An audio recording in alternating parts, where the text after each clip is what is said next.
동창회에 나갔다가 반장에게 연봉을 질문받았습니다. 사실 제 월급은 1력만 원이지만 저는 200만 원이라고 말했습니다. 그날 밤 집에 돌아와 문자를 열어본 저는 그대로 얼어붙고 말았습니다. 제 이름은 박지훈. 올해 막 30이 되었습니다. 흔히들 말하는 30이면 뜻을 세운다는 이리얼리의 나이. 이제는 일과 삶이 안정기에 접어들어야 할 때죠. 겉으로 보기에 제 인생은 누구도 불평할 수 없을 만큼 완벽해 보일 겁니다. 저는 서울에서도 유명한 IT 기업의 기술이사로 많은 이들이 선망하는 자리에 있습니다. 지금 살고 있는 강남의 고급 오피스텔은 28층에 위치해 매일 밤 화려한 도시의 야경을 한눈에 담을 수 있죠. 네온사인 불빛들은 마치 검은 벨벳 위에 흩뿌려진 다이아몬드처럼 반짝이지만 아름다운 만큼이나 차갑고 멀게만 느껴집니다. 제 월급 1력만 원은 명품을 사고 고급 외제차를 몰며 여유로운 생활을 하기에 충분한 액수입니다. 아마 시골에 계신 부모님은 평생 꿈도 꾸지 못할 생활이겠죠.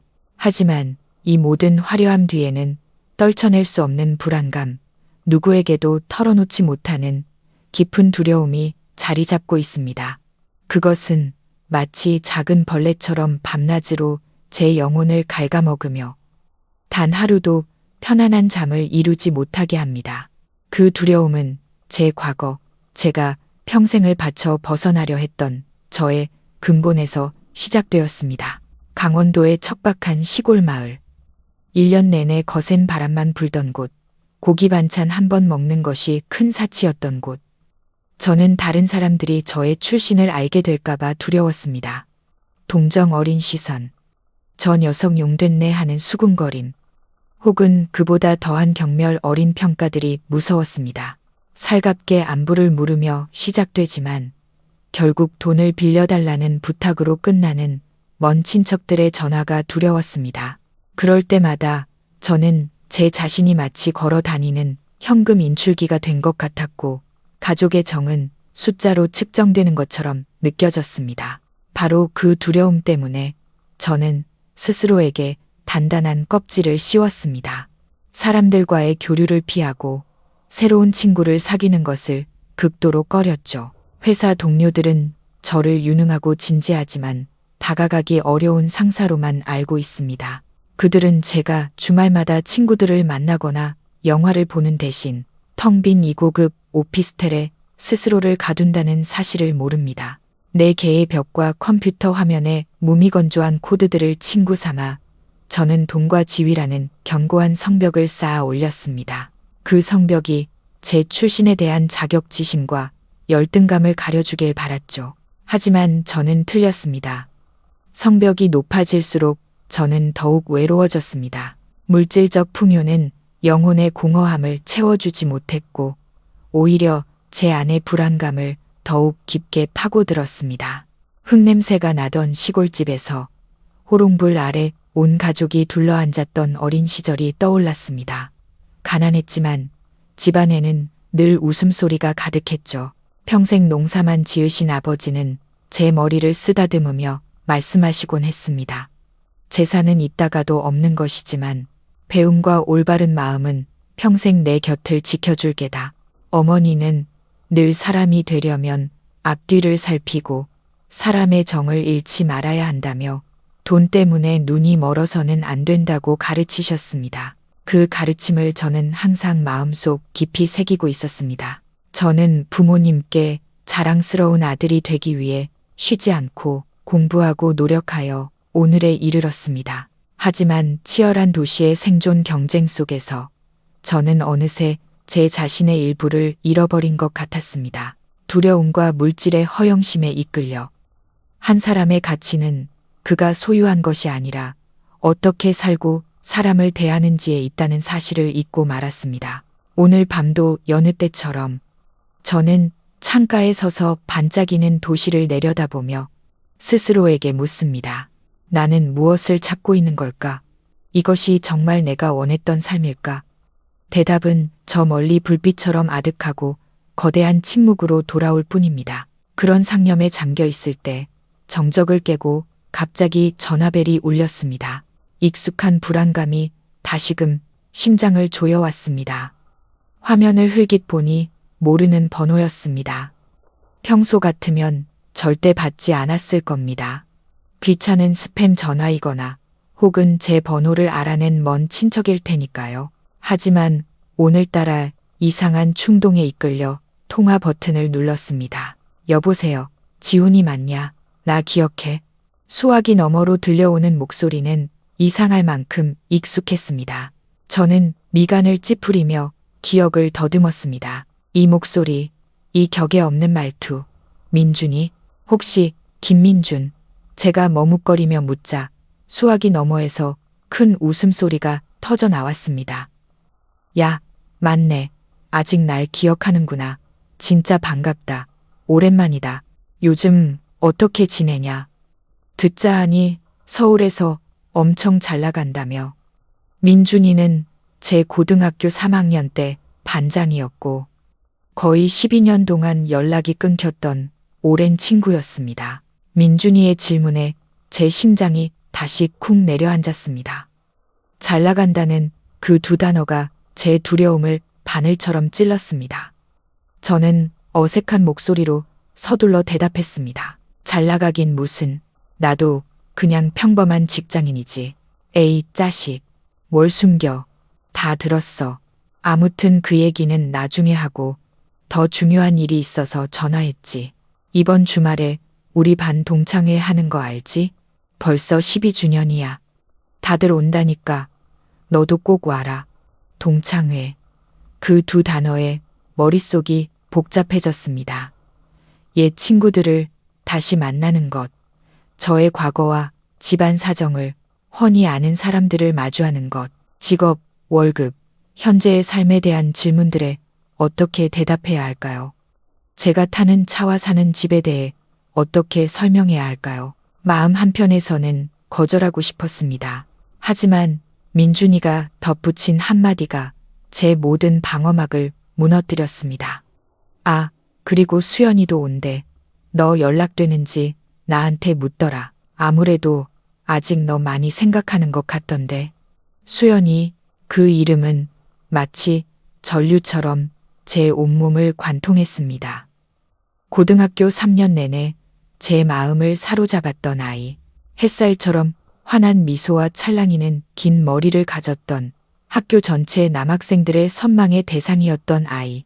물론 그 속에는 가난하고 소심했던 저도 포함되어 있었죠. 저는 단 한 번도 제 마음을 고백하지 못한 채 그저 멀리서 그녀의 모습을 바라보며 가슴앓이만 해야 했습니다. 12년이 지난 지금까지도 일에 몰두하며 잊으려 애썼지만 수연이의 모습은 종종 꿈속에 나타나곤 했습니다. 그런 그녀가 동창회에 오고 심지어 제 안부를 물었다는 소식에 설명할 수 없는 설렘이 피어오르며 평소의 두려움을 압도했습니다. 정말이냐? 저는 떨리는 목소리로 되물었습니다. 그럼 진짜지. 어떻게든 내 멱살이라도 잡고 끌고 오라고 신신당부하더라. 그럼 그렇게 한다. 토요일 저녁 7시 청담가든에서 보자. 자세한 주소는 문자로 보내줄게. 빠지기만 해봐. 민준이는 제게 거절할 틈도 주지 않고 전화를 끊었습니다. 저는 소파에 멍하니 앉아 있었습니다. 머릿속에서는 사람들의 시선에 대한 두려움과 수연이를 다시 만나고 싶은 마음이 치열하게 싸우고 있었습니다. 가야 할까? 하지만 가지 않는다면 제 학창 시절 내내 마음에 품었던 소녀를 다시 만날 기회를 영영 놓치게 될지도 모릅니다. 어쩌면 이건 제 자신과 마주할 기회일지도 모릅니다. 결국 수연이의 미소가 이겼습니다. 저는 깊은 숨을 내쉬며 다짐했습니다. 그래, 가는 거야. 딱 하룻밤인데 뭐. 하지만 저는 그 결정이 제 인생을 완전히 바꿔놓으리라고는 상상조차 하지 못했습니다. 토요일 저녁, 저는 옷장 앞에서 무엇을 입어야 할지 한참을 고민했습니다. 비싼 정장과 명품 셔츠가 가득했지만 어떤 옷도 제게 자신감을 주지 못했습니다. 너무 비싼 옷을 입으면 과시하는 것처럼 보일 테고, 너무 평범하게 입으면 사업에 실패한 것처럼 보일 테죠. 결국 저는 깔끔한 흰색 셔츠와 어두운 색 정장 바지를 선택했습니다. 단정하지만 눈에 띄지 않는 차림. 저는 적어도 겉모습만이라도 동창회에서 투명 인간이 되고 싶었습니다. 고급 외제차를 몰아 청담가든으로 향했습니다. 식당에 거의 다다랐을 때 저는 주차장으로 들어가지 않고 근처 골목에 차를 세웠습니다. 아무도 이 차를 보지 않았으면 했습니다. 이 차는 제가 곧 만들어낼 거짓말을 고발하는 증거물 같았으니까요. 식당으로 걸어가는 내내 마치 수능 시험장에 처음 들어서는 날처럼 심장이 두근거렸습니다. 예약된 연회장 문을 열자 시끌벅적하고 활기찬 분위기가 저를 덮쳤습니다. 30명이 넘는 사람들. 익숙하면서도 낯선 얼굴들이 웃고 떠들고 있었습니다. 12년은 사람을 바꾸기에 충분한 시간이었습니다. 풋풋했던 학생들은 이제 세월의 흔적이 얼굴에 묻어나는 어엿한 성인 남녀가 되어 있었습니다. 박지훈, 여기야, 여기. 민준이가 저를 발견하고 큰 소리로 외치며 손을 흔들었습니다. 저는 어색하게 웃으며 민준이의 테이블로 향했습니다. 몇몇 친구들이 저를 알아보고 반갑게 어깨를 두드렸습니다. 이야, 이게 누구야? 박지훈 맞냐? 오랜만이다. 너 서울에서 엄청 성공했다며. 쏟아지는 질문에 저는 그저 멋쩍게 웃을 수밖에 없었습니다. 그리고 그 시끄러운 인파 속에서 저는 그녀를 보았습니다. 수연이는 방 한쪽 구석에서 조용히 친구들과 이야기를 나누고 있었습니다. 그녀는 제 기억 속 모습 그대로 아름다웠지만 이제는 성숙한 여인의 깊이가 더해져 있었습니다. 길었던 머리는 어깨까지 오는 단발로 바뀌어 한결 활기차고 세련돼 보였습니다. 연한 하늘색 원피스는 소박하지만 우아했고 화려하게 꾸미지 않았음에도 이상하게 사람을 끄는 매력이 있었습니다. 제 시선을 느꼈는지 수연이가 고개를 돌렸습니다. 저를 발견한 순간 그녀의 눈이 반짝 빛나며 환한 미소가 입가에 번졌습니다. 그 미소는 12년 전 제 심장을 뛰게 했던 바로 그 햇살 같은 미소였습니다. 심장이 미친 듯이 뛰기 시작했습니다. 주변의 모든 소음이 사라지고 오직 수연이의 모습만 남은 것 같았습니다. 저는 깊게 숨을 들이쉬고 용기를 내어 그녀에게 다가갔습니다. 안녕, 수연아.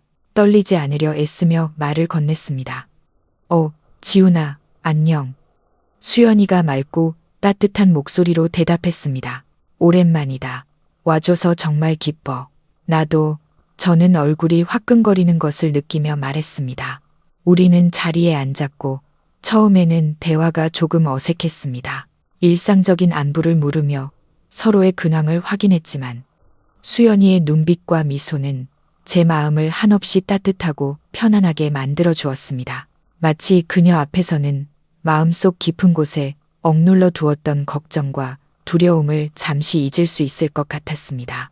저는 12년 전 짝사랑하던 학교 퀸카 옆에 앉아 어쩔 줄 몰라 하던 소심한 남학생으로 돌아간 기분이었습니다. 그 순간 시간이 영원히 멈췄으면 좋겠다고 생각했습니다. 하지만 현실은 곧 저를 다시 끌어당길 것이고 저는 제가 곧 내뱉을 거짓말과 마주해야 한다는 것을 알고 있었습니다. 파티는 매우 활기찬 분위기 속에서 진행되었습니다.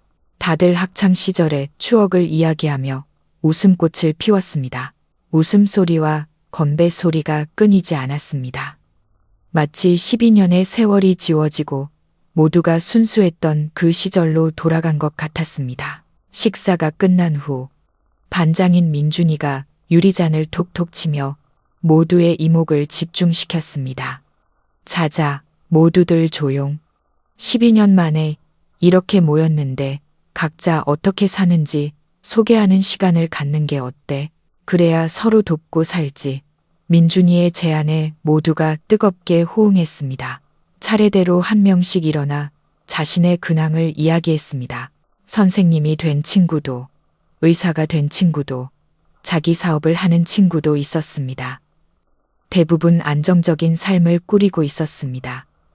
저는 조용히 앉아 있었습니다. 불안감이 스멀스멀 피어올랐습니다. 곧 제 차례가 올 것이라는 걸 알았기 때문입니다.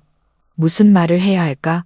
사실대로 월급일 0만 원을 받는 기술 이사라고? 그러자 끔찍한 상상들이 머릿속을 스쳐 지나갔습니다. 모두가 부러워하겠지만 그 뒤에는 돈을 빌려달라는 부탁과 온갖 청탁이 뒤따를 것입니다. 저는 그런 것을 원치 않았습니다. 저는 그저 옛 친구들과 특히 수연이와 조용한 저녁을 보내고 싶었을 뿐입니다. 다음은 우리 태식이. 민준이가 맞은편 테이블에 앉아 술로 얼굴이 벌개진 뚱뚱한 남자를 가리켰습니다. 태식이가 불룩 나온 배를 내밀며 일어났습니다. 손목에 번쩍이는 금시계를 일부러 과시하며 쩌렁쩌렁한 목소리로 말했습니다. 친구들, 나 태식이다. 나는 졸업하고 대학 안 가고 바로 사업에 뛰어들었지. 운이 좋아서 지금은 작은 건축 자재 회사를 운영하고 있어. 뭐 수입은 그럭저럭 외제차 한두 대 바꿀 정도는 돼. 태식이는 하하하 웃으며 만족스러운 눈빛으로 좌중을 훑었습니다. 여기저기서 감탄사가 터져 나왔습니다. 태식이는 더욱 신이 나서 수십억짜리 계약과 해외여행에 대해 떠들어댔습니다. 저는 그의 저속한 자랑이 역겨웠고 제 정체를 숨겨야겠다는 결심을 더욱 굳혔습니다. 그리고 마침내 제가 가장 두려워하던 순간이 왔습니다. 자, 마지막으로 우리 모두가 기다려온 인물. 우리 학교 수석 졸업생 박지훈, 민준이가 저를 향해 손을 뻗었습니다. 모든 시선이 제게 쏠렸습니다. 심장이 멎는 것 같았습니다. 목이 바싹 말라왔습니다. 모두의 호기심, 어린 눈빛과 함께 수연이의 기대에 찬 눈빛도 느껴졌습니다. 그녀는 저를 보며 부드럽게 미소 짓고 있었습니다. 마치 힘내라는 응원 같았습니다. 바로 그 미소 때문에 저는 위험한 결정을 내렸습니다. 제 부유함이 저와 그녀 사이에 벽이 되게 하고 싶지 않았습니다. 저는 천천히 일어나 심호흡을 하고 최대한 자연스러운 미소를 지으려 애썼습니다. 안녕, 친구들. 제 목소리는 조금 잠겨 있었습니다. 나 지훈이야. 대학 졸업하고 그냥 작은 IT 회사에 다니고 있어. 평범한 프로그래머, 흔히 말하는 코더야. 저는 잠시 말을 멈추고 사람들의 반응을 살폈습니다. 몇몇은 이해한다는 듯 고개를 끄덕였습니다. 저는 담담한 목소리로 말을 이었습니다. 일은 그냥저냥 안정적이고 월급은 얼마 안 돼. 한 200만 원 정도. 이 험한 서울에서 그냥 하루하루 버티고 사는 거지. 제가 200만 원이라는 액수를 말했을 때 몇몇 친구들의 얼굴에 스치는 놀라움과 실망감을 똑똑히 보았습니다. 그들은 학교 수석 졸업생에게 더 많은 것을 기대했을 겁니다. 태식이는 저를 경멸하는 듯한 눈빛으로 쳐다보며 비웃었습니다. 꼴 좋다고 말하는 것 같았습니다. 하지만 저는 신경 쓰지 않았습니다. 수연이를 흘끗 보았습니다. 그녀는 여전히 저를 보고 있었지만 그 눈빛에는 실망이나 무시가 없었습니다. 오히려 공감과 이해가 담겨 있었습니다. 저는 마음이 한결 가벼워지는 것을 느꼈습니다. 거짓말은 이미 뱉어졌습니다.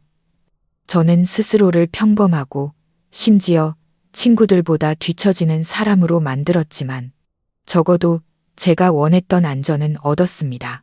저는 이제 안심하고 수연이 옆에 앉아 돈 때문에 멀어질 걱정 없이 평범한 친구처럼 대화할 수 있게 되었습니다. 저는 이것이 그저 자신을 보호하기 위한 악의 없는 거짓말일 뿐이라고 스스로를 위로했습니다. 하지만 저는 그 거짓말이 저를 제 진짜 모습과 마주하게 할 일련의 사건들의 시작이 될 줄은 꿈에도 몰랐습니다.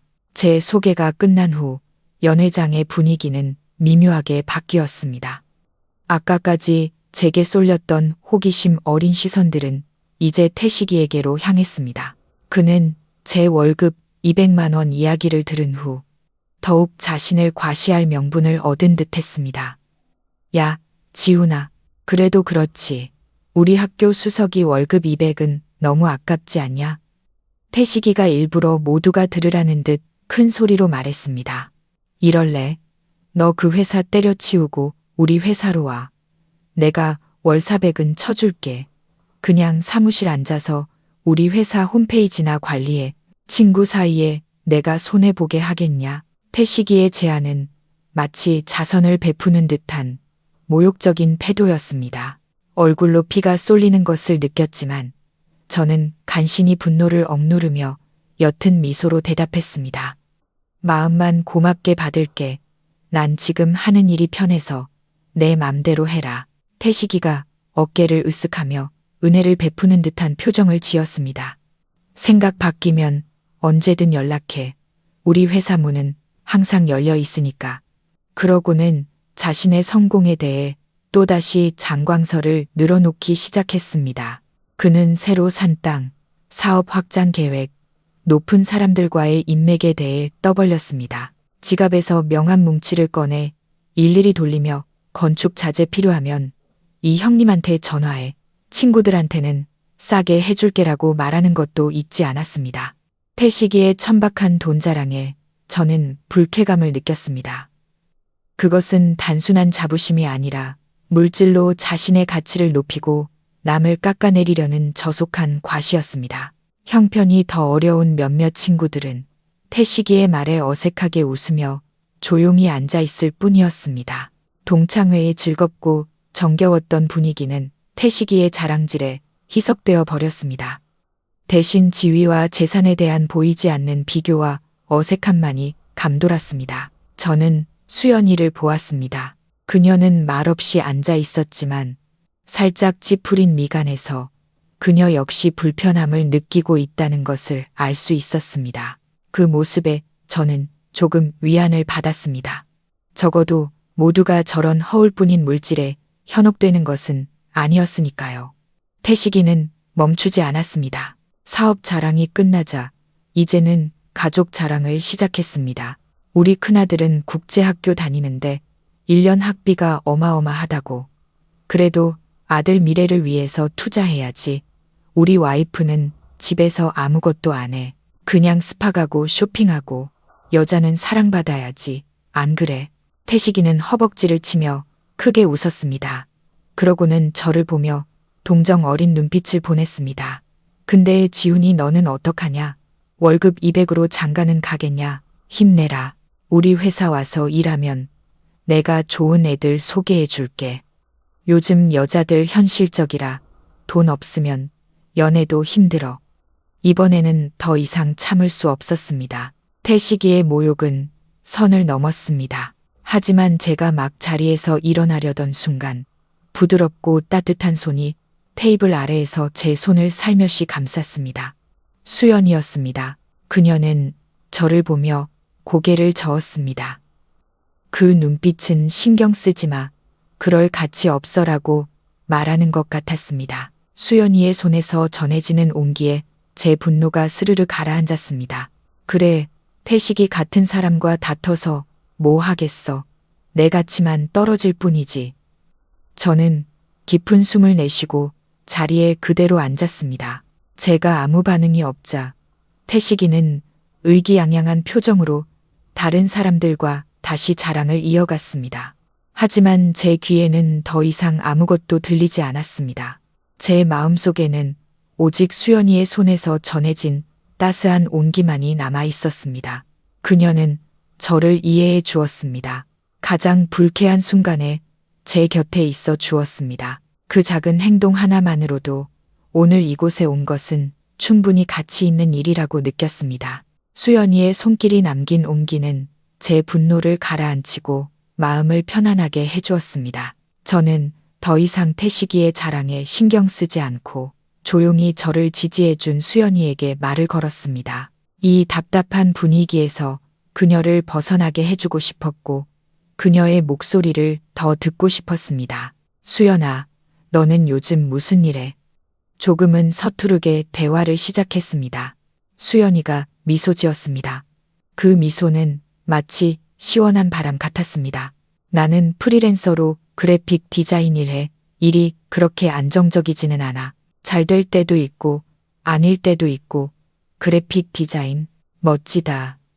고등학교 때 너 그림 정말 잘 그렸잖아. 제 진심 어린 말에 수연이의 뺨이 살짝 붉어졌습니다. 아직도 기억해.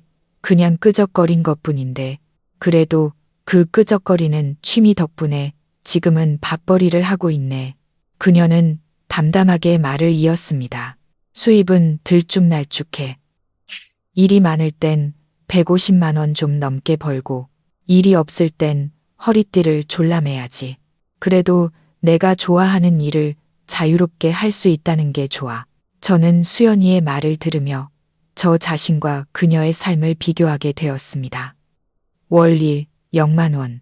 어쩌면 수연이가 1년 내내 뼈 빠지게 일해야 벌 수 있는 돈일지도 모릅니다. 하지만 그 대가로 저는 엄청난 업무 스트레스와 싸워야 했습니다. 몇 시간씩 이어지는 긴장된 회의, 마감 기한을 맞추기 위한 밤샘 작업. 저는 돈과 지위는 얻었지만 일에 대한 자유와 즐거움은 언제부턴가 잃어버렸습니다. 제 일은 이제 그저 돈을 벌기 위한, 내면의 자격지심을 가리기 위한, 화려한 껍데기를 만들기 위한 수단일 뿐이었습니다. 수연이를 보며 저는 그녀에게서 제가 더 이상 갖지 못한 평온함과 삶에 대한 만족감을 보았습니다. 그녀는 돈이 많지는 않았지만 영혼은 누구보다 풍요로웠습니다. 그것만으로도 정말 대단한 거야. 자기가 좋아하는 일을 한다는 건 아무나 할 수 있는 게 아니니까. 제가 진심으로 말했습니다. 너도 마찬가지잖아. 수연이가 맑은 눈으로 저를 바라보았습니다. 프로그래머는 똑똑하고 끈기 있어야 하는 일이잖아. 학창 시절에 네가 컴퓨터 제일 잘했잖아. 난 네가 그 길을 갈 거라고 항상 믿었어. 수연이의 말에 저는 뜨끔했습니다. 그녀는 제가 지어낸 직업 때문에 저를 믿고 존경하고 있었습니다. 죄책감이 다시금 밀려왔습니다. 저는 그저 멋쩍게 웃으며 말했습니다. 나도 그냥 월급쟁이지.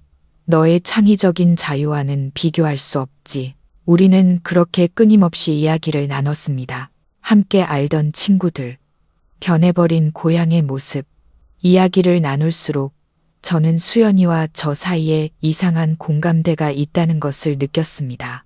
우리 둘 다 주변 사람들이 떠드는 돈, 집, 차 이야기에 전혀 흥미가 없었습니다. 우리는 소박한 이야기와 학창시절의 맑은 추억 속에서 즐거움을 찾았습니다. 수연이 옆에서 저는 어떤 가면도 쓰지 않은 더 진실한 제 자신이 되는 것을 느꼈습니다. 비록 그녀가 보고 있는 모습도 진실의 일부일 뿐이었지만 말입니다. 파티가 끝나고 사람들이 하나둘씩 자리를 떴습니다. 술에 취한 태식이는 여전히 한 명 한 명 악수를 하고 어깨를 치며 명함을 건네는 것을 잊지 않았습니다. 그는 제게 다가와 어깨를 아프게 툭 치며 말했습니다. 야, 동생, 힘내라. 코더 월급 200으로 살기 힘들면 언제든 형한테 전화해. 형은 항상 도와줄 준비가 되어 있으니까. 저는 그저 웃기만 했습니다. 이 좋은 저녁을 무의미한 말다툼으로 망치고 싶지 않았습니다. 저는 친구들에게 작별 인사를 하고 조용히 나왔습니다. 수연이와 헤어져야 한다는 것이 조금 아쉬웠습니다. 짧은 시간이었지만 그녀를 다시 만나 이야기 나눈 것은 제게 너무나 큰 기쁨이었습니다. 문을 나서려는데 뒤에서 작은 목소리가 들렸습니다. 지훈아, 잠깐만. 돌아보니 수연이었습니다. 그녀는 조금은 쑥스러운 표정으로 제게 다가오고 있었습니다. 무슨 일이야, 수연아. 저기, 오늘 나 데려다 주기로 한 친구가 갑자기 급한 일이 생겨서 먼저 갔어. 우리 집이 마포구 쪽인데 혹시 가는 길이면 나 좀 태워줄 수 있을까? 심장이 쿵 하고 내려앉았습니다.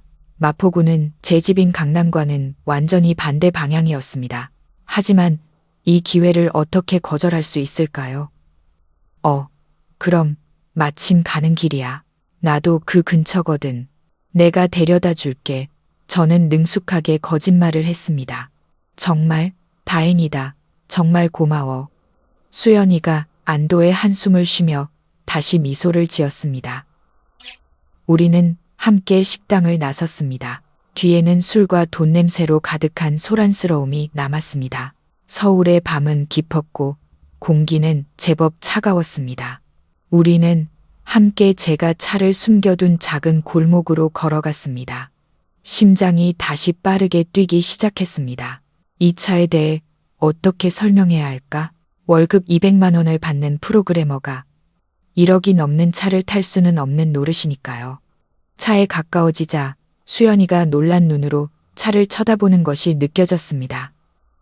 저는 서둘러 자연스럽게 말했습니다. 아, 이 차 사촌 형한테 빌렸어. 오랜만에 동창회 가는데 좀 폼나게 가고 싶어서.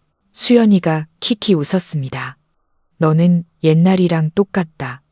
항상 꼼꼼했어. 나는 어떤 차든 안전하기만 하면 된다고 생각해. 수연이의 미소와 말에 저는 안도했습니다.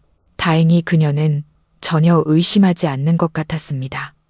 저는 매너 있게 조수석 문을 열어주었습니다. 차는 부드럽게 출발해 복잡한 거리의 차량 행렬에 합류했습니다. 차 안은 조용했고 라디오에서 흘러나오는 잔잔한 음악만이 공간을 채웠습니다. 이 고요함이 참 좋았습니다. 제 아파트의 외로운 침묵과는 달랐습니다. 이것은 제가 아끼는 사람과 함께하는 공유하는 침묵이었습니다. 우리는 고등학교 시절의 추억을 이야기하기 시작했습니다. 선생님, 친구들, 숙제를 안 해서 벌을 섰던 일, 함께 자전거를 타고 강변을 달리던 오후, 기억들이 맑고 아름답게 되살아났습니다. 이 차는 우리를 수연이의 집으로 데려다주는 동시에 우리를 가장 빛나던 청춘의 시절로 되돌려주는 타임머신 같았습니다. 그리고 이 운명적인 드라이브 속에서 저는 수연이와 저 사이의 거리가 훨씬 더 가까워졌음을 느꼈습니다. 차는 계속해서 달렸습니다. 화려한 도심을 지나 이제는 더 조용하고 작은 길들이 있는 마폭으로 접어들고 있었습니다. 우리의 대화도 학창 시절의 즐거운 추억을 넘어 현재의 삶에 대한 깊은 생각들로 이어졌습니다. 문득 수연이가 저를 돌아보았습니다. 어둠 속에서 그녀의 눈빛은 이상하게 강한 힘을 가지고 있는 것 같았습니다. 지훈아, 그녀가 나지막이 말했습니다. 아까 파티에서 태식이가 그런 말했을 때 너 기분 안 좋아 보였어. 저는 깜짝 놀랐습니다. 수연이가 그렇게 예리할 줄은 몰랐습니다. 저는 무슨 말을 해야 할지 몰라 침묵했습니다. 고등학교 때 너는 우리 반에서 제일 똑똑하고 공부도 제일 잘했어. 수연이가 추억에 잠긴 듯 말했습니다. 나뿐만 아니라 다른 친구들도 모두 내가 나중에 제일 성공할 거라고 믿었어. 너 같은 사람이 월급 200만 원에 머물러 있을 리가 없어. 수연이의 말은 비수처럼 제 심장을 찔렀습니다. 그녀는 저를 믿고 제게 기대하고 있었습니다. 그런데 저는 그녀를 모두를 속였습니다. 저는 너무나 부끄러웠습니다. 제가 침묵하자 수연이는 제가 자신감 없어 한다고 생각했는지 서둘러 덧붙였습니다. 아, 내 월급이 적다고 비난하는 게 아니야. 그냥 나에게 사람의 가치는 절대로 돈으로 측정되지 않는다는 말을 하고 싶었어. 저는 놀라 그녀를 쳐다보았습니다. 수연이는 앞을 바라보며 차분하게 말했습니다. 돈은 물론 중요하지. 더 나은 삶을 살게 해주고 가족을 돌볼 수 있게 해주니까. 하지만 그게 전부는 아니야. 돈이 아무리 많아도 항상 두려움에 떨고 다른 사람에게 가면을 쓰고 돈으로 자신의 가치를 증명해야 한다면 태식이처럼 말이야. 그런 삶은 너무 피곤하고 무의미한 것 같아. 그녀는 저를 보며 부드럽게 미소 지었습니다. 아까 네가 너의 일과 월급에 대해 이야기했을 때 나는 전혀 실망하지 않았어. 오히려 정말 대단하다고 생각했어. 너의 겸손함에 감탄했어. 너는 과시하지도 뽐내지도 않았잖아. 너는 여전히 옛날 그대로의 지훈이었어. 진실하고 착하고 항상 자신이 누구인지 아는 사람. 그게 정말로 소중한 거야, 지훈아. 수연이의 한마디 한마디가 제 메마른 영혼에 따뜻한 물줄기처럼 흘러들었습니다. 수년 동안 저는 가난 때문에 다른 사람들에게 평가받을까봐 두려워하며 살았습니다. 돈으로 껍데기를 만들어 제가 남들에게 뒤지지 않는다는 것을 증명하려 애썼습니다. 그런데 오늘 제가 마음에 품었던 그녀가 제가 스스로 만들어낸 가난함 때문에 저를 존경한다고 말해 주었습니다. 그녀는 제가 거의 잊고 지냈던 가치, 겸손함과 진실함을 소중히 여겼습니다. 이 운명의 아이러니는 저를 감동시키는 동시에 참을 수 없는 죄책감을 느끼게 했습니다. 저는 너무나 착하고 깊은 생각을 가진 사람을 속이고 있었습니다. 다 왔어. 수연이의 목소리가 저를 현실로 돌려놓았습니다. 차는 작은 골목 앞에 멈춰 섰습니다. 데려다줘서 정말 고마워. 수연이가 문 손잡이에 손을 얹으며 말했습니다. 별거 아니야. 저는 어색하게 대답했습니다. 수연이는 차에서 내렸지만 다시 몸을 숙여 창문을 통해 저를 보았습니다. 지훈아, 절대로 너 자신의 가치를 의심하지 마. 너는 훨씬 더 좋은 것들을 누릴 자격이 있는 사람이니까. 그 말을 남기고 그녀는 미소 지으며 손을 흔든 뒤 어두운 골목 안으로 사라졌습니다. 저는 그녀의 모습이 완전히 사라질 때까지 차 안에 멍하니 앉아 있었습니다. 수연이의 마지막 말이 머릿속에서 계속 맴돌았습니다. 오늘 밤도 잠 못 이루는 밤이 될 것 같았습니다. 저는 텅 빈 마음으로 집으로 차를 몰았습니다. 수연이의 말, 눈빛, 미소, 모든 것이 제 마음을 사로잡았습니다. 밤의 도시는 여전히 화려했지만 지금 제 눈에는 그저 흐릿하고 무의미한 빛의 흔적일 뿐이었습니다. 고급 오피스텔에 돌아와 저는 불도 켜지 않은 채 어둠 속 소파에 주저앉았습니다. 이 집의 화려함과 편리함은 지금 제 영혼의 공허함과 외로움을 더욱 부각시킬 뿐이었습니다. 저는 사람들이 성공의 상징이라 부르는 모든 것을 가졌습니다. 좋은 집, 좋은 차, 돈, 지위. 그런데 왜 저는 행복하지 않을까요? 왜 불안정한 수입을 가진 프리랜서 디자이너 앞에서 제가 더 초라하게 느껴지는 걸까요? 저는 스스로를 속였고 더 나쁘게는 수연이를 속였습니다. 저는 겸손하고 가난한 프로그래머라는 가짜 이미지를 만들었고 바로 그 가짜 이미지가 그녀의 마음을 얻었습니다. 이제 어떻게 해야 할까요? 계속 거짓말을 해야 할까요? 아니면 모든 것을 고백해야 할까요? 만약 제가 진실을 말한다면 수연이는 지금처럼 다정한 눈빛으로 저를 봐줄까요? 아니면 저를 다른 사람의 마음이나 떠보는 위선자, 거짓말쟁이라고 생각할까요? 두려움이 다시 저를 덮쳤습니다. 혼란스러운 생각에 잠겨 있을 때 주머니 속 휴대폰이 울렸습니다. 모르는 번호로 온 새로운 메시지였습니다. 심장이 쿵쾅거렸습니다. 수연이라는 강한 예감이 들었습니다. 떨리는 손으로 메시지를 열었습니다. 안전하게 데려다줘서 고마워. 잘 자. 역시 수연이었습니다. 평범한 감사 인사였지만 그것만으로도 마음이 따뜻해졌습니다. 저도 잘 자라고 답장을 하려던 순간 화면이 다시 밝아졌습니다. 수연이에게서 온 또 다른 메시지였습니다. 이번 메시지의 내용은 저를 그대로 얼어붙게 만들었습니다. 태식이가 얼마나 성공했는지는 모르겠지만 한 가지는 확실히 알아. 그 사람은 너보다 성공한 게 아니야. 지훈아. 저는 그 문장을 몇 번이고 다시 읽었습니다. 한 글자 한 글자가 망치처럼 제 머리를 내리쳤습니다. 그 사람은 너보다 성공한 게 아니야. 왜 수연이가 이런 말을 하는 걸까요? 좋은 차를 타고 좋은 집에 사는 사업가가 월급 200만 원짜리 프로그래머보다 성공하지 못했다니요? 저를 위로하는 말일까요? 아니면 무언가를 눈치챈 걸까요? 제 거짓말에 허점이 있었던 걸까요? 아니면 그녀는 성공에 대해 전혀 다른 정의를 가지고 있는 걸까요? 수많은 질문이 제 머릿속을 헤집었습니다. 저는 벌떡 일어나 거실을 서성였습니다. 마치 거대한 비밀, 제 인생관을 완전히 바꿔버릴 수도 있는 비밀 앞에 서 있는 기분이었습니다. 수연이에게 다시 문자를 보내 명확하게 물어보고 싶었지만 어디서부터 시작해야 할지 몰랐습니다.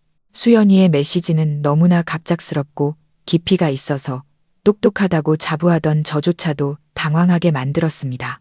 한참을 망설인 끝에 저는 결국 단 하나의 문자만 보낼 수 있었습니다.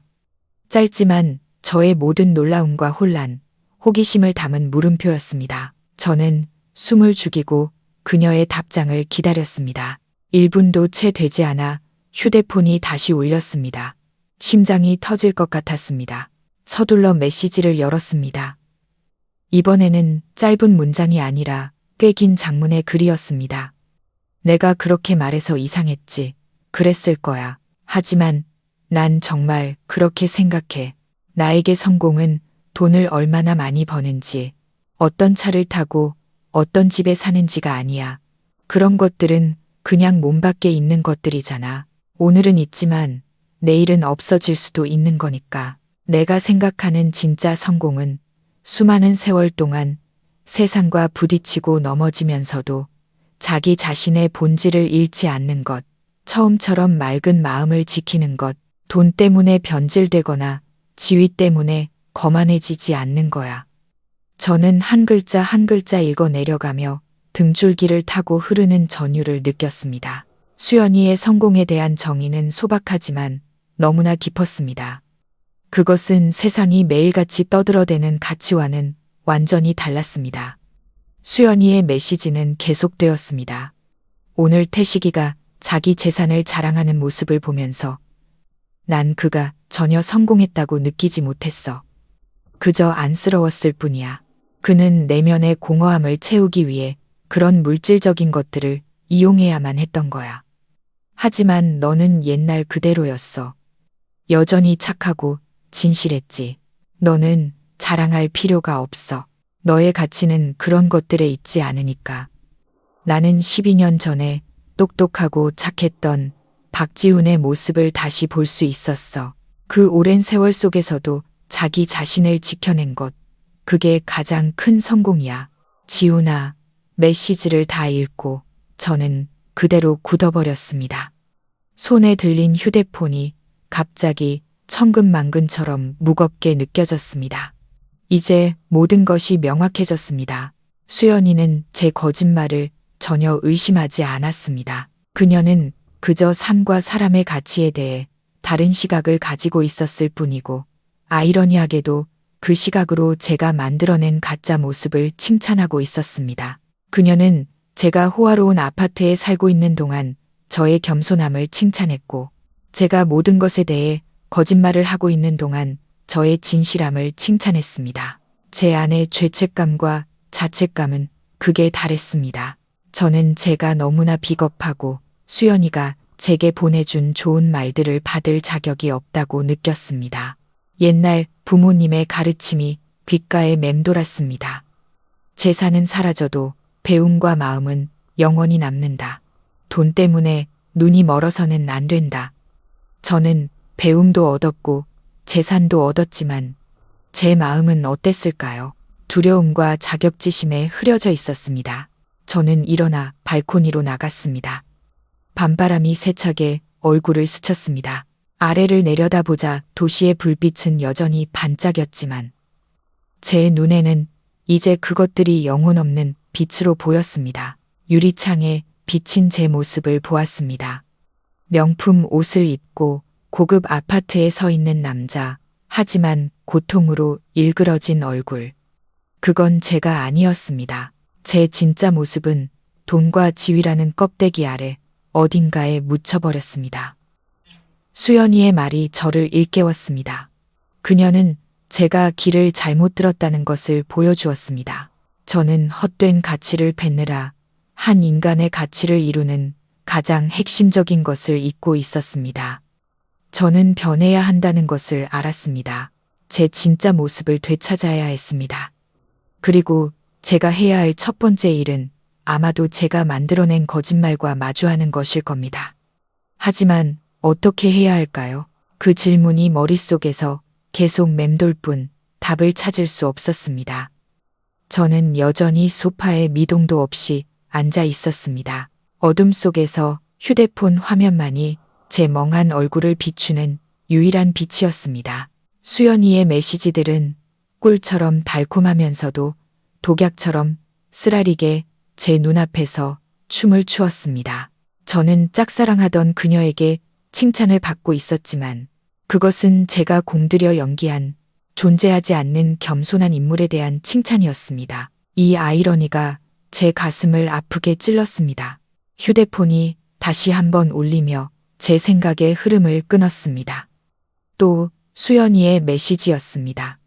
저는 두려움과 기대를 안고 메시지를 열었습니다. 내가 이런 말을 해서 널 불편하게 한 건 아니지. 내가 좀 말이 많았나 봐.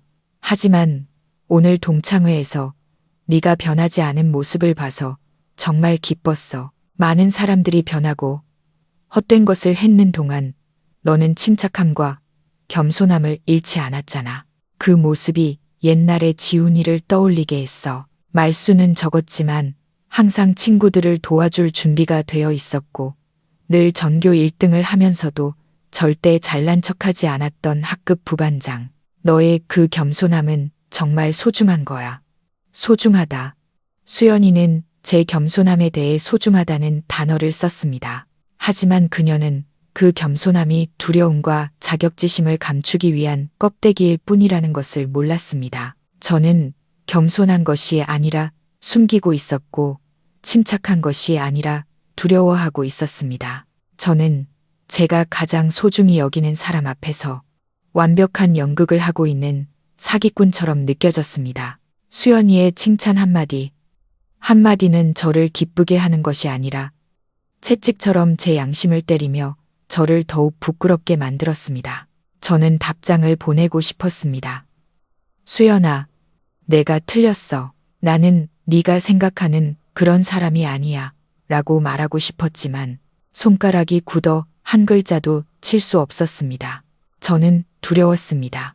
진실이 밝혀졌을 때 그녀의 마음속에 있는 제 좋은 이미지가 산산조각 날까봐 두려웠습니다. 그녀의 실망한 눈빛이 저를 위선자라고 생각할까봐 두려웠습니다.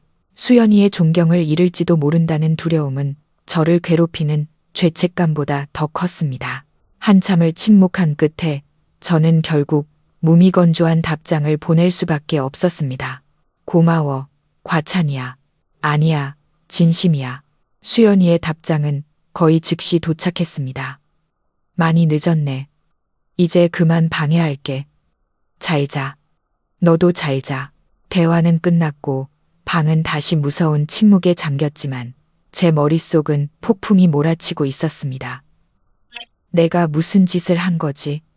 솔직해질 기회를 놓쳐버렸어. 스스로 만든 거짓말 속으로 더 깊이 빠져들고 말았어. 저는 의자에 머리를 기댄 채 기진맥진했습니다.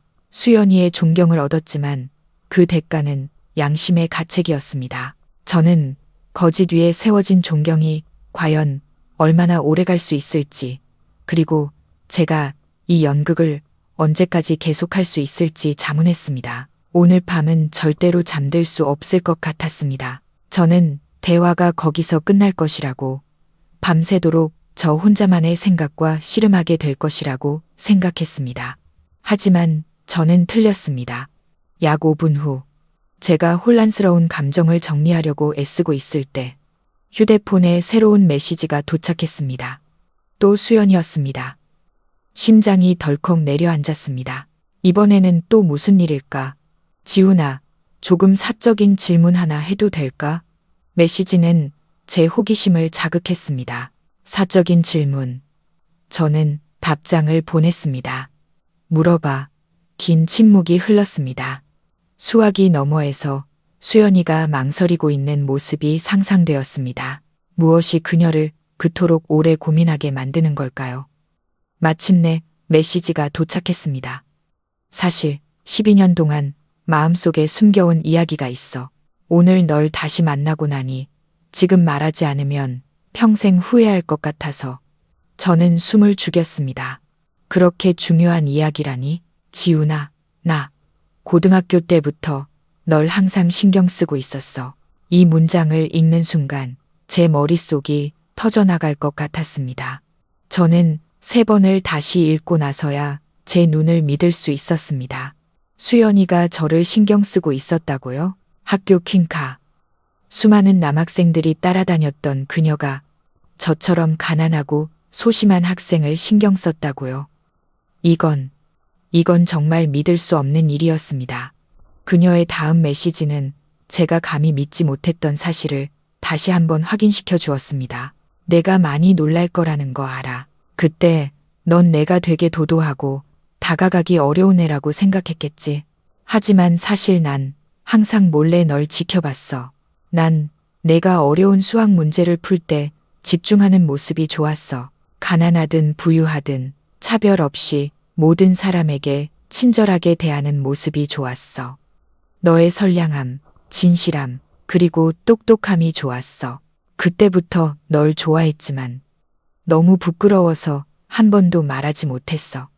제 세상이 뒤집히는 것 같았습니다. 수년 동안 저는 가난 때문에 남들보다 못하다는 열등감 속에서 살아왔습니다. 수연이 같은 여자의 마음을 얻으려면 돈이 많아야 하고 사회적 지위가 있어야 한다고 생각했습니다. 바로 그 생각이 저를 돈 버는 일에 미친 듯이 몰두하게 만들었고 결국 제 자신조차 알아보지 못하는 다른 사람으로 만들어버렸습니다. 그런데 이제 와서 보니 수연이는 제가 손에 아무것도 쥐고 있지 않았을 때부터 저를 좋아했다는 것이었습니다. 그녀는 제가 타시려 했던 물질적인 것들 때문이 아니라 제가 점점 잃어가고 있던 인간적인 가치와 품성 때문에 저를 좋아했던 것입니다. 이 진실은 제 얼굴에 찬물을 끼얹는 것 같았고 긴 꿈에서 저를 깨어나게 했습니다. 저는 망연자실했습니다. 죄책감과 후회가 밀려와 저를 집어삼켰습니다. 내가 내 인생에 무슨 짓을 한 거지? 그림자를 굳느라 가장 소중한 것들을 뒤에 남겨두고 왔구나. 수연이는 12년 전에 진짜 제 모습을 좋아했습니다. 그렇다면 지금의 저는 어떨까요? 거짓말쟁이, 돈에 집착하는 사람, 그녀가 진실을 알게 된다면 저를 계속 좋아해 줄까요? 지훈아, 거기 있어. 수연이의 메시지가 다시 도착했습니다. 조금 걱정하는 듯한 말투였습니다. 내가 널 무섭게 했나? 미안해. 그냥 내가 아무 말도 안 한 걸로 생각해줘. 저는 떨리는 손가락으로 서둘러 답장했습니다. 아니, 무섭지 않아. 그냥 너무 놀라서 그래. 말해줘서 고마워. 저는 더 이상 무슨 말을 해야 할지 몰랐습니다. 수연이의 비밀은 제가 감히 상상하지도 못했던 문을 열어주었지만 동시에 저를 그 어느 때보다 더 곤란한 상황으로 몰아넣었습니다. 어떻게 그녀의 진실한 마음에 거짓된 얼굴로 마주할 수 있을까요? 수연이와의 대화가 끝난 후 저는 더 이상 가만히 앉아 있을 수 없었습니다. 넓지만 차가운 거실을 하염없이 서성였습니다. 성공에 대한 정의와 그녀의 비밀스러운 고백, 수연이의 모든 말이 마치 느리게 돌아가는 필름처럼 제 머릿속을 맴돌았습니다. 그녀의 한마디 한마디는 마치 드릴처럼 제 영혼 깊숙한 곳을 파고들어 제가 12년 동안 공들여 쌓아 올리고 감춰왔던 모든 것을 뒤집어 엎었습니다. 저는 밤바람에 머리를 식히려고 발코니로 나갔습니다. 발 아래 서울은 여전히 화려했고 고층 빌딩들은 불을 밝혔으며 차들은 바쁘게 오갔습니다. 한때 저는 이곳에 서서 이 풍경을 보며 자랑스러워했습니다. 시골뜨기였던 제가 이 도시를 정복했고 많은 이들이 꿈꾸는 자리에 섰다는 사실에 자부심을 느꼈습니다. 하지만 오늘 밤 저 불빛들은 그저 희미하고 낯설게만 보였습니다. 그것들은 더 이상 성공의 상징이 아니라 저의 고독과 방황의 증거였습니다. 나는 왜 거짓말을 했을까? 그 질문이 머릿속에서 반복되었습니다. 저는 발코니 의자에 앉아 뿌리 깊은 두려움의 근원을 찾아 거슬러 올라갔습니다. 기억은 저를 가난했던 어린 시절로 데려갔습니다. 감자와 고구마로 끼니를 때우던 날들. 누렇게 변색된 교복을 일주일 내내 입어야 했던 기억. 등록금을 제때 내지 못했을 때. 친구들이 보내던 동정의 눈빛. 제가 대학에 갈 돈을 마련하기 위해 부모님이 사방으로 돈을 빌리러 다니실 때 뒤에서 수군거리던 이웃들의 말소리. 그 기억들은 아주 오래전 일이지만 제 여린 마음에 남긴 상처는 여전히 희미하게 남아 아파왔습니다. 가난은 제 마음에 깊은 열등감을 심어주었습니다. 저는 항상 제가 남들보다 못하다고 느꼈고 무시당할까봐 두려웠습니다. 그래서 돈을 벌기 시작했을 때, 아주 많은 돈을 벌게 되었을 때, 저는 또 다른 덫에 빠졌습니다. 저는 제가 부자라는 것을 남들이 알게 될까봐 두려웠습니다. 그들이 저를 졸부라고 근본을 잊었다고 생각할까봐 무서웠습니다. 친척들이 정 때문이 아니라 돈 때문에 저를 찾아올까봐, 친구들이 저라는 사람이 좋아서가 아니라 저를 이용하기 위해 다가올까봐 두려웠습니다. 가난할 때 무시당할까봐 두려워했던 마음과 부유할 때 이용당할까봐 두려워했던 마음이 뒤엉켜 출구 없는 혼란을 만들었습니다. 그리고 제 자신을 보호하기 위해 저는 스스로를 고립시키고 세상과 벽을 쌓는 방법을 택했습니다. 동창회에서의 거짓말은 수년간 지속된 자기 고립과 은폐의 정점이었습니다. 수연이는 옛날의 저를, 가난했지만 진실했던 저를 좋아했습니다.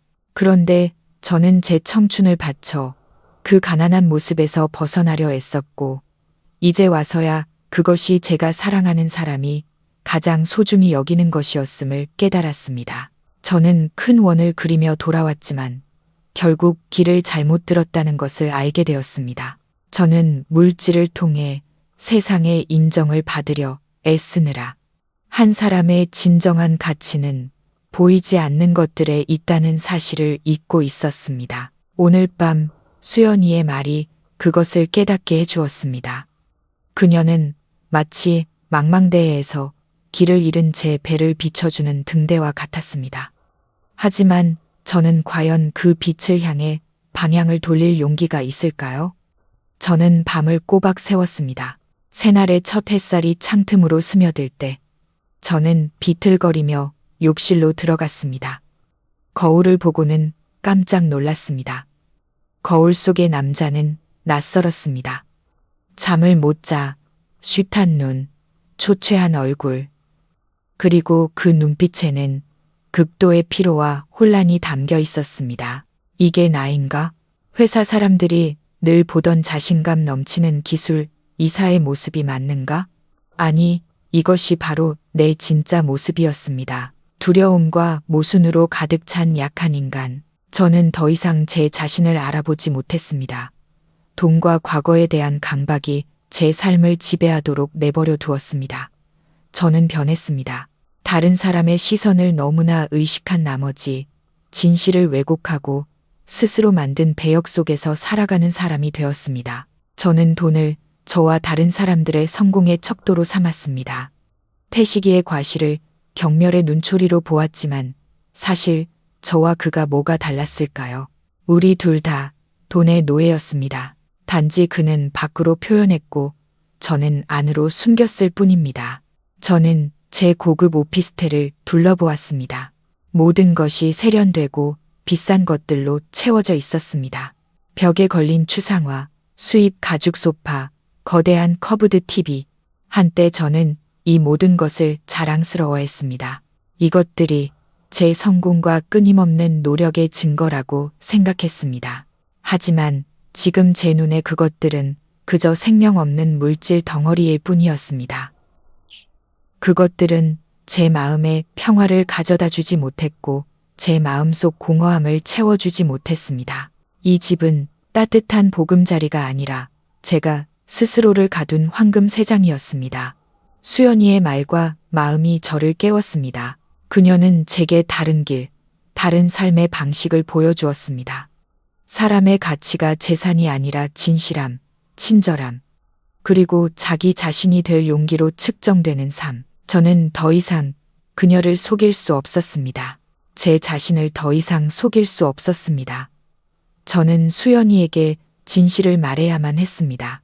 이 결정은 단호하고 강력하게 내려졌습니다. 수연이에게 실망감을 줄까, 그녀에게 무시당할까 두려웠지만, 이제 그 두려움은 제 자신에 대한 혐오감보다 크지 않았습니다. 더 이상 이 양심의 가책 속에서 살 수 없었습니다.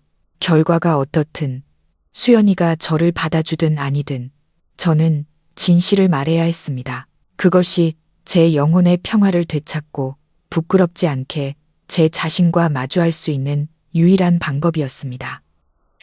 저는 깊은 숨을 내쉬었습니다. 가슴이 조금은 가벼워진 것 같았습니다. 앞으로의 길이 험난할 수도 있겠지만 적어도 이제는 어디로 가야 할지 알게 되었습니다. 제가 해야 할 첫 번째 일은 수연이에게 메시지를 보내는 것, 진심 어린 고백이자 사과를 전하는 것이었습니다.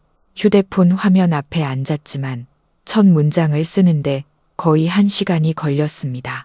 이것은 복잡한 코드를 짜거나 중요한 프로젝트를 발표하는 것보다 훨씬 더 어려운 일이었습니다. 이번에는 이성뿐만 아니라 제 심장과 모든 후에 진심을 담아 글을 써야 했기 때문입니다. 저는 수없이 쓰고 지우기를 반복하며 제 생각을 가장 잘 표현할 수 있는 단어를 찾으려 애썼습니다. 마침내 저는 제 마음을 담은 편지를 완성했습니다. 그것은 단순한 고백이 아니라 제 약하고 두려움 많은 내면을 수연이 앞에 전부 드러내는 것이었습니다. 저는 감사 인사로 시작했습니다. 수연아, 어젯밤 네가 해준 말들 정말 고마워. 그 말들이 나에게 얼마나 중요했는지 너는 모를 거야. 그 말들이 나를 아주 긴 잠에서 깨어나게 해줬어. 그리고 저는 바로 본론으로 들어갔습니다. 하지만 바로 그렇기 때문에 나는 너무나 큰 죄책감과 부끄러움을 느껴. 네가 칭찬해준 그 겸손하고 진실한 모습은 사실 하나의 거짓말 위에 세워진 것이었거든. 수연아, 나는 너에게 거짓말을 했어. 정말 미안해. 저는 심호흡을 하고 계속해서 써내려갔습니다. 이번에는 제가 숨겨왔던 모든 진실이었습니다. 사실 나는 평범한 프로그래머가 아니야. IT 회사의 기술 이사로 일하고 있고 내 월급은 200만 원이 아니라 1억만 원이야. 어젯밤 내가 몰았던 차도 내 차가 맞아. 빌린 게 아니야. 저는 수연이가 이 부분을 읽고 큰 충격을 받을 것을 알았지만 멈출 수 없었습니다. 저는 그녀에게 그 거짓말 뒤에 숨겨진 이유를 알려줘야 했습니다. 내가 많이 놀라고 어쩌면 실망할 거라는 거 알아. 하지만 제발 나를 믿어줘. 내가 거짓말을 한 건 자랑하거나 누군가를 떠보려는 게 아니었어. 내가 거짓말을 한 건 두려웠기 때문이야. 나는 가난한 집에서 자랐고 그 과거가 항상 나를 따라다녔어. 그것은 내 마음에 자격지심과 다른 사람들이 나를 무시할 거라는 끊임없는 두려움을 심어줬어. 그리고 돈을 많이 벌게 되자 또 다른 두려움이 생겼어. 이용당할 거라는 두려움. 사람들이 돈 때문에 나에게 다가올 거라는 두려움. 바로 그 두려움들이 나를 폐쇄적이고 의심 많은 사람으로 만들었고 항상 나 자신을 숨기게 했어. 동창회에서의 거짓말은 나 자신을 보호하려 했던 어리석고 비겁한 행동이었어. 내가 틀렸어. 마지막으로 저는 그녀에게 용서를 구하며 어떤 결정이든 받아들이겠다는 말로 끝을 맺었습니다. 나는 너에게 내 모든 진실을 털어놓았어. 모순되고 약한 내 모습을.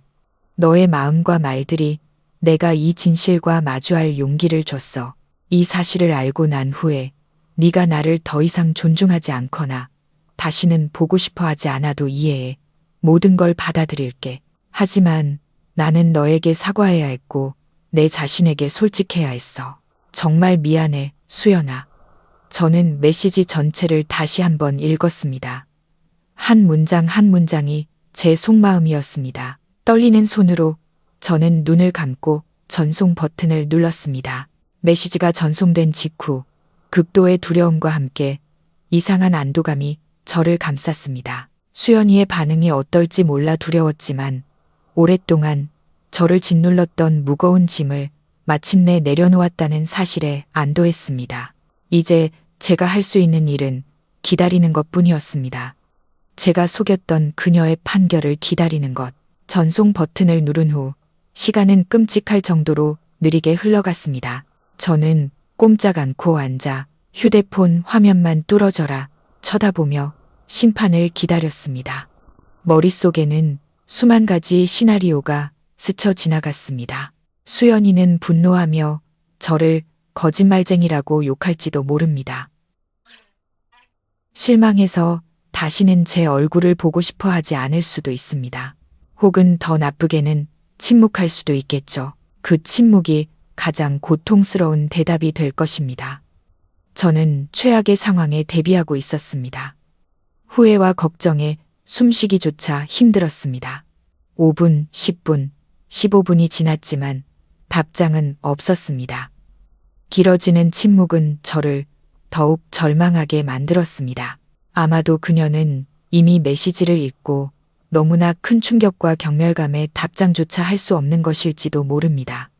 어쩌면 제가 모든 것을 망쳐버린 것일지도 모릅니다. 어리석은 거짓말 하나 때문에 저를 유일하게 이해해 줄 수 있었던 사람을 잃어버린 것입니다. 저는 머리를 쥐어뜯었습니다. 무력감이 저를 덮쳤습니다. 제가 거의 무너지기 직전 휴대폰 화면이 갑자기 밝아졌습니다. 메시지가 아니었습니다. 전화였습니다. 화면에 떠오른 이름은 수연이었습니다. 심장이 뱉는 것 같았습니다. 그녀가 제게 전화를 걸었습니다. 직접 이야기하고 싶어 하는 것입니다. 마침내 심판의 순간이 왔습니다. 떨리는 손으로 통화 버튼을 누르고 차마 먼저 말을 꺼내지 못한 채 휴대폰을 귀에 가져다 댔습니다. 여보세요, 지훈아. 수화기 너머로 들려오는 수연이의 목소리는 이상할 정도로 차분하고 부드러웠습니다. 분노도 질책도 담겨 있지 않았습니다. 그녀의 차분함이 저를 더욱 혼란스럽게 만들었습니다. 나야. 저는 더듬거리며 말했습니다. 짧은 침묵이 흘렀습니다. 수연이가 숨쉬는 소리가 들렸습니다. 그리고 그녀가 다시 입을 열었습니다. 목소리는 여전히 물처럼 부드러웠습니다. 내가 보낸 메시지 다 읽었어. 미안해. 저는 그 두 단어밖에 할 수 없었습니다. 지훈아, 수연이가 말했습니다. 내가 너한테 화낼 거라고 생각했어? 저는 침묵했습니다. 나 화 안 났어. 정말이야. 처음엔 조금 놀라긴 했어. 하지만 네가 쓴 글을 다 읽고 나니 화가 나는 게 아니라 네가 더 안쓰럽게 느껴졌어. 안쓰럽다고요. 제가 잘못 들은 게 아니겠죠.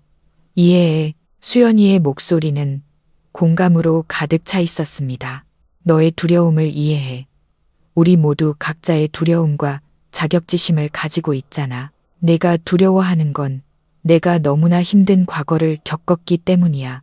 그 두려움은 잘못된 게 아니야. 그건 네가 얼마나 섬세한 사람인지, 그리고 오늘에 이르기까지 얼마나 많이 노력했는지를 보여줄 뿐이야. 나는 네가 거짓말을 했다고 탓하지 않아. 오히려 나는 네가 짊어지고 있는 그 무거운 짐을 알아채지 못한 내 자신을 탓할 뿐이야. 수연이의 한마디 한마디가 죄책감으로 메말라가던 제 영혼에 시원한 물줄기처럼 흘러들었습니다. 그녀는 비난하거나 판단하지 않았습니다. 그녀는 이해하고 공감해 주었습니다. 제 눈에서 눈물이 흐르기 시작했습니다. 안도와 감동의 눈물이었습니다. 수년 동안 저는 항상 강한 척하며 모든 것을 혼자 짊어지려 애썼습니다. 제 껍데기 뒤에 숨겨진 약함을 꿰뚫어 보고 그것을 나누기 위해 손을 내밀어 준 사람은 처음이었습니다. 수연아, 저는 흐느끼며 말을 잇지 못했습니다. 울지 마. 다 지나갔어. 진실을 말한 너는 정말 용감했어. 그 용기는 네가 버는 어떤 돈보다도 훨씬 더 소중한 거야. 그리고 있잖아. 널 향한 내 마음은 변하지 않았어. 오히려 모든 것을 알고 나니 네가 더 소중하게 느껴져. 너의 노력과 그리고 지금 이 순간에 너의 진실함까지도. 그녀는 잠시 말을 멈추고 단호한 목소리로 덧붙였습니다. 그리고 지훈아, 이걸 믿어줘. 진정한 친구는 절대 돈 때문에 너에 대한 태도를 바꾸지 않아. 만약 누군가가 네가 부자라는 이유만으로 너를 멀리한다면 그건 진짜 친구가 아니야.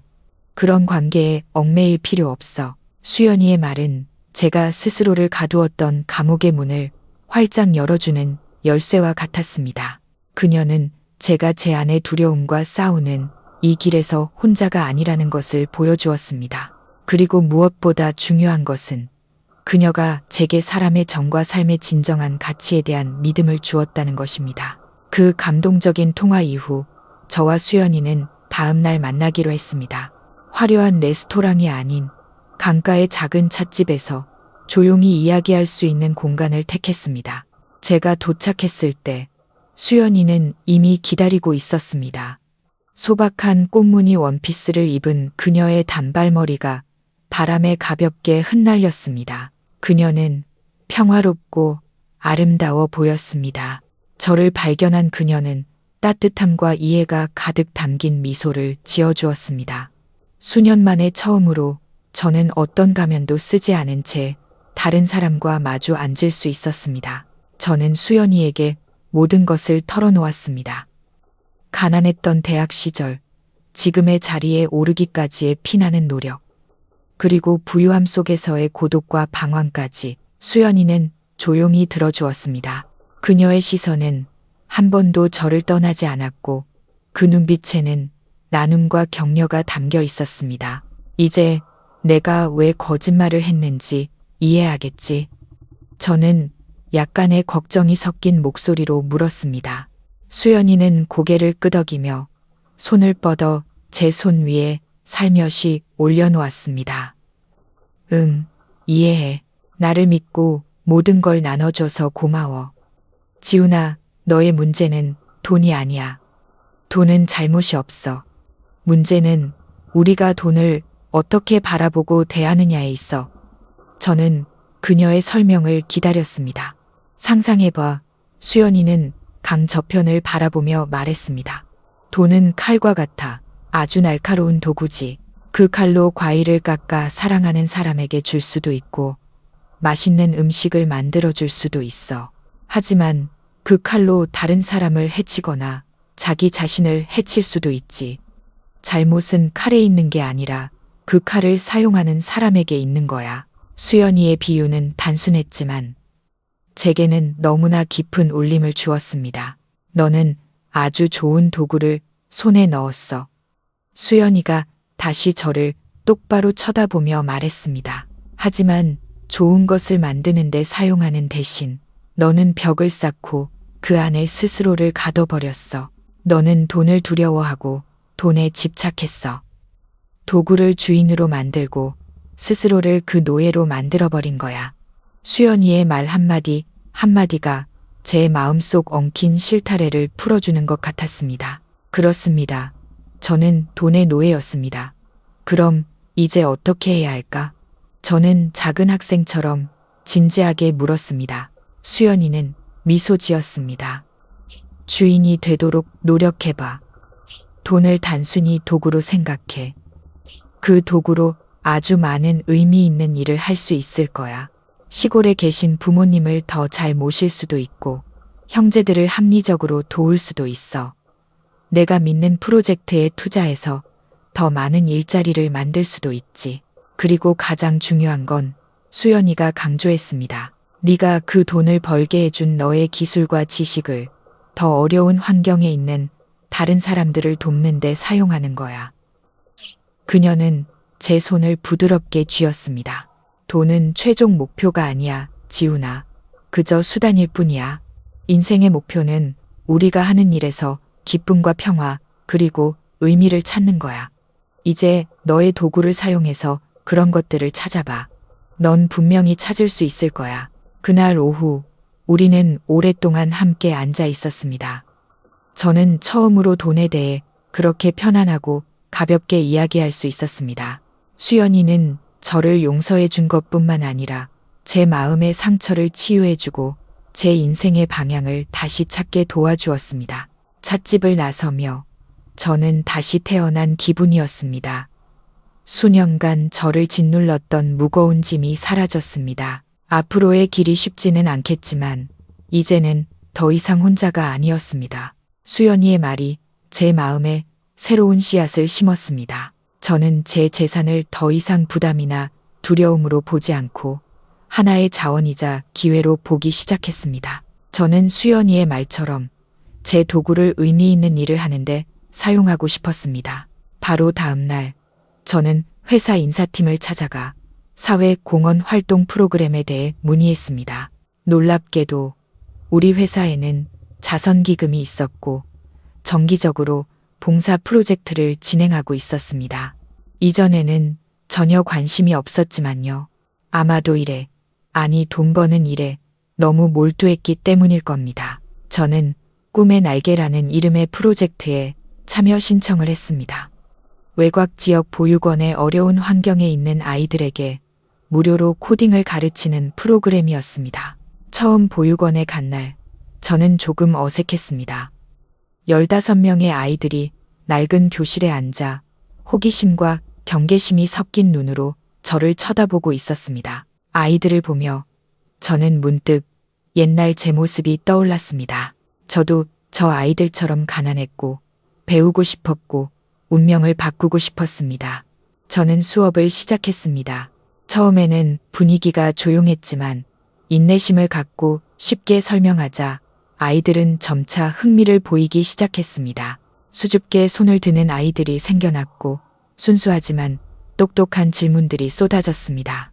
아이들이 직접 첫 코드를 작성하여 화면에 간단한 이미지와 글자를 띄웠을 때 교실에는 맑은 웃음소리가 터져 나왔습니다. 저는 이렇게 기뻤던 적이 없었습니다. 이 기쁨은 거액의 보너스를 받거나 큰 계약을 따냈을 때의 느낌과는 완전히 달랐습니다. 이것은 순수한 기쁨, 나눔에서 오는 만족감이었습니다. 제 지식이 어린 영혼들의 마음에 열정의 불꽃을 지피는 것을 보는 기쁨. 저는 더 이상 엄격한 이사가 아니라 아이들에게 하나하나 친절하게 가르쳐주는 큰 형이 되었습니다. 매 주말마다 저는 보육원을 찾았습니다.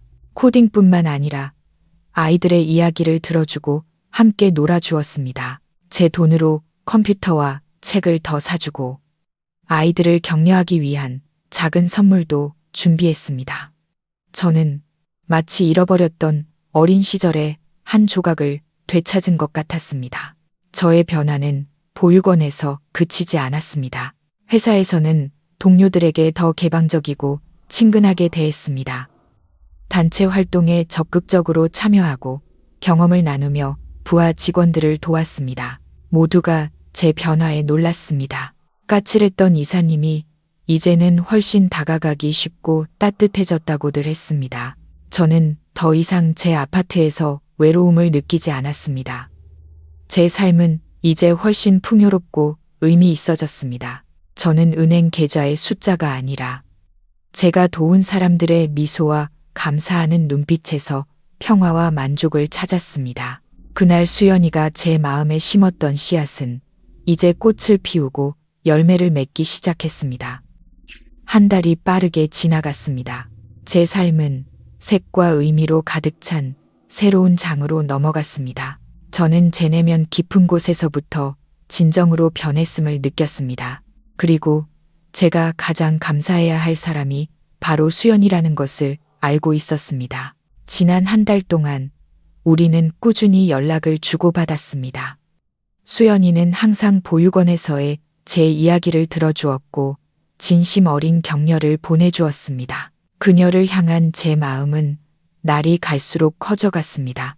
이제는 학창시절의 조용한 흠모가 아니라 깊고 성숙한 사랑이 되었습니다. 저는 더 이상 기다릴 수 없다고 결심했습니다. 제 마음을 그녀에게 고백해야 했습니다. 저는 조용한 골목에 있는 작은 카페에서 수연이를 만나기로 했습니다. 약속 시간보다 일찍 도착한 제 심장은 첫 면접 날처럼 두근거렸습니다. 익숙한 부드러운 미소와 함께 수연이가 나타났을 때 제 심장은 다시 한번 요동쳤습니다. 우리는 마주 앉았습니다. 감미로운 음악만이 흐르는 조용한 공간. 저는 제 긍정적인 변화와 보육원에서 찾은 기쁨에 대해 이야기했습니다. 이 모든 게 너 덕분이야. 저는 수연이의 눈을 똑바로 보며 진심으로 말했습니다. 내가 아니었다면 난 아마 지금도 내 껍질 속에서 허우적대고 있었을 거야. 정말 고마워.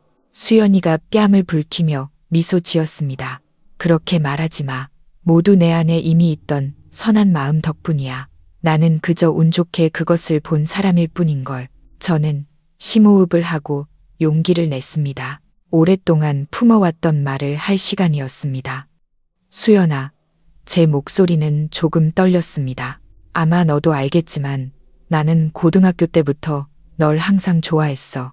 하지만 그때 나는 가난하고 자신감 없는 학생이라 감히 말할 수 없었지. 12년이 지나는 동안 내 모습은 한 번도 내 마음에서 흐려진 적이 없어. 그리고 지금 다시 널 만나고 너와 이야기하고 너에게 이해받으면서 그 마음은 더욱 강해졌어.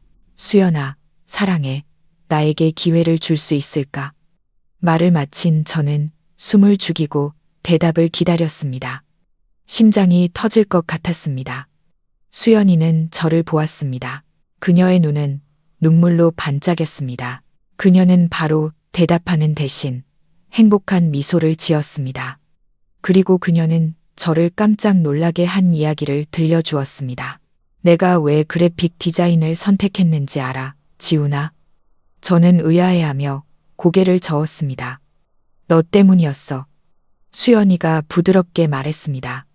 고등학교 2학년 미술 시간이었어. 선생님이 내 그림에 영혼이 없다고 하셨지. 그때 난 너무 슬퍼서 그림을 포기하려고 했어. 그런데 그때 무뚝뚝해 보이기만 하던 학급 부반장인 내가 내게 다가와 말했어. 내 그림 정말 예쁘다. 나는 이 그림에서 자유로운 영혼을 느껴. 아름다운 것을 만드는 꿈을 절대 포기하지 마. 라고. 너의 그 한마디가 나에게 정말 큰 힘이 됐어. 나는 네가 말한 것처럼 아름다운 것을 만들기 위해 이 길을 걷기로 결심했어. 저는 그대로 굳어버렸습니다. 저는 그런 말을 했다는 것을 전혀 기억하지 못했습니다. 제 무심코 던진 격려 한마디가 수연이의 인생에 그렇게 큰 영향을 미쳤다니요. 수연이가 애정어린 눈빛으로 저를 보았습니다. 나는 12년 동안 널 기다렸어, 지훈아. 내가 어떻게 거절할 수 있겠어. 수연이의 대답에 제 안의 모든 감정이 터져 나왔습니다. 행복, 놀라움, 감동. 저는 손을 뻗어 그녀의 손을 잡았습니다. 수연이의 손에서 전해지는 온기가 제 심장까지 따뜻하게 만들었습니다. 알고 보니 우리는 아주 오래전부터 보이지 않는 끈으로 연결되어 있었던 것입니다. 우리의 사랑은 그렇게 부드럽고 평범하게 시작되었습니다. 화려한 데이트도 비싼 선물도 없었습니다.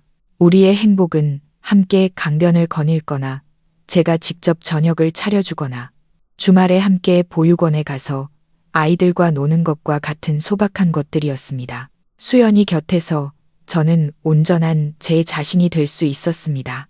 더 이상 아무것도 숨길 필요가 없었습니다. 저는 그녀에게 일의 스트레스에 대해 털어놓았고 그녀는 깊이 있는 조언을 해주었습니다. 그녀는 제게 새로운 디자인 아이디어를 공유했고 저는 그녀의 창의력에 감탄했습니다. 우리는 서로에게 가장 든든한 버팀목이 되었습니다. 저 또한 제 수입을 더 이상 숨기지 않았습니다. 하지만 과시하지도 자격지심을 느끼지도 않았습니다. 저는 돈을 현명하고 의미 있게 사용하는 법을 배웠습니다. 시골 부모님 댁을 수리해드리고 동생들이 사업을 시작할 자금을 보태주었으며 우리 두 사람의 이름을 딴 작은 장학 재단을 만들어 고향의 어려운 학생들을 돕기 시작했습니다. 좋은 일을 할 때마다 제 마음은 평화롭고 기뻤습니다. 어느 일요일, 저는 수연이를 데리고 고향집에 갔습니다. 옛날의 흙집은 이제 모든 것이 갖춰진 깨끗한 새 집으로 바뀌어 있었습니다. 평생 고생하신 부모님은 이제 편안한 노후를 즐기실 수 있게 되었습니다. 제가 수연이를 데려오자 두 분은 무척 기뻐하셨습니다. 어머니는 수연이의 손을 잡고 예쁘고 착하다며 칭찬을 아끼지 않으셨습니다. 아버지는 저와 마주 앉으셨습니다. 그의 눈에는 자부심이 반짝였습니다. 내가 이렇게 큰 일을 해낼 줄은 몰랐다. 아버지가 제 어깨를 두드리셨습니다. 하지만 내가 가장 자랑스러운 것은 네가 돈을 얼마나 많이 버느냐가 아니라 네가 너의 뿌리를 잊지 않고 앞뒤를 살피며 다른 사람들을 도울 줄 아는 사람이 되었다는 것이다. 이제야 네가 진정한 어른이 되었구나. 아버지의 말씀에 코끝이 찡해졌습니다. 마침내 저는 부모님의 바람을 물질뿐만 아니라 제 삶의 방식으로도 이루어 드린 것입니다. 그날 오후 저와 수연이는 제 어린 시절의 추억이 깃든 익숙한 둑길을 걸었습니다. 시원한 바람이 불어왔고 푸른 논이 끝없이 펼쳐져 있었습니다. 우리는 아무 말 없이 손을 꼭 잡았지만 서로의 마음속에 가득 찬 평화와 행복을 느낄 수 있었습니다. 저는 제 곁에 있는 그녀, 제 인생을 완전히 바꾸어 놓은 사람을 바라보았습니다. 저는 진정한 행복이 높은 수입이나 많은 재산에 있는 것이 아니라는 것을 깨달았습니다. 진정한 행복은 나의 진짜 모습을 이해하고 사랑해주는 사람을 만나는 것, 내가 믿는 가치에 따라 살아가며 내 능력으로 이 세상을 조금이라도 더 나은 곳으로 만드는 것. 저는 더 이상 황금 세장 속의 외로운 이사가 아니었습니다. 저는 제 길을 찾았고 삶의 진정한 가치를 찾았습니다. 그리고 그 길 위에는 운 좋게도 수연이가 함께하고 있었습니다. 그것이야말로 제가 얻은 가장 큰 재산이었습니다.